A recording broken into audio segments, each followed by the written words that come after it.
जैसे किसी नारी का गर्भ नहीं ठहर रहा, 15 साल हो गए, 20 साल हो गए, 25 साल, जैसे इसने लिखा एक माता ने कि 18 साल की बेटी हो गई थी पर संतान में पुत्र नहीं, तो उसने भाव से कथा सुनी। ऐसे आपके भीतर अगर 20 साल हो गए, 25 साल हो गए, 30 साल हो गए, संतान का सुख ही नहीं है, लाल चंदन का लेपन बाबा भोलेनाथ पर करना प्रारंभ करो। पीठिका पर लाल चंदन का लेपन करना प्रारंभ करो। लाल चंदन से बाबा का श्रृंगार करना प्रारंभ करो। एक बेलपत्री पर लाल चंदन, दोनों पत्ती नीचे वाली, जो नीचे की जो 2 पत्ती होती है, इस पे लाल चंदन, और बीच वाली पत्ती पर पीला चंदन लगाकर बाबा के शिवलिंग को समर्पित करिए। बाबा से प्रार्थना करिए, रोज प्रार्थना करो। परंतु एक बात का स्मरण रहे, 25 साल हो गए, 20 साल हो गए, 30 साल हो गए, संतान नहीं, तो पहले जल से अभिषेक कराना, अभिषेक कराकर उस जल का आचमन करने के बाद हाथ को खासा करना, धोना, उसके बाद में फिर वापिस बाबा का स्नान कराओ, फिर चंदन का लेपन कराओ, फिर 1 लोटा जल चढ़ाकर बाबा का स्नान कराओ। बाबा का बड़ा सुंदर भाव से लाल चंदन से जो अभिषेक करता है, बाबा को लेपन कर कर फिर जल चढ़ समर्पित करता है, निश्चित है उसकी गोदी मेरा देव अधिदेव महादेव जरूर भरता है। ये निश्चितता है।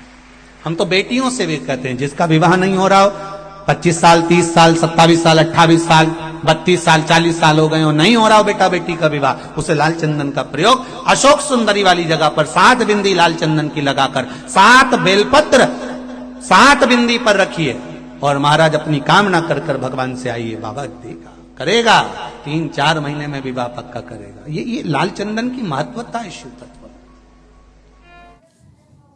जय श्रीमन नारायण। दोस्तों, महाराज जी के बताए गए यह उपाय 100% सच होगा। आप यह उपाय को जरूर करें। आसान भाषा में समझने के लिए इस उपाय को, वीडियो को अंत तक जरूर देखें।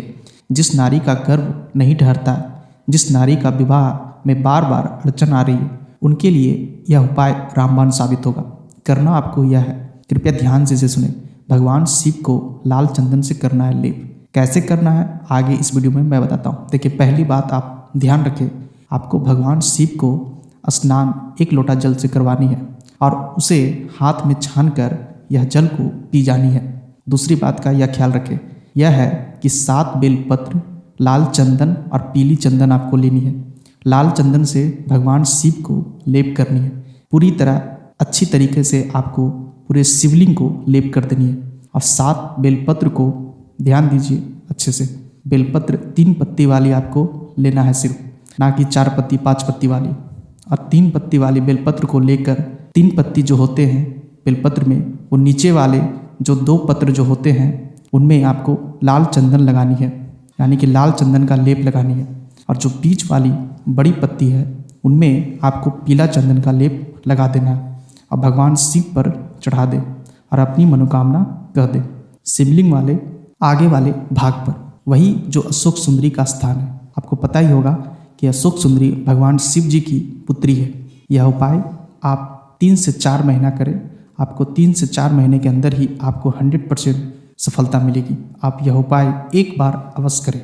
आपको कहीं भी जाने की जरूरत नहीं है। आप यह उपाय एक बार अवश्य करें, आपको निश्चित ही सफल आप होंगे।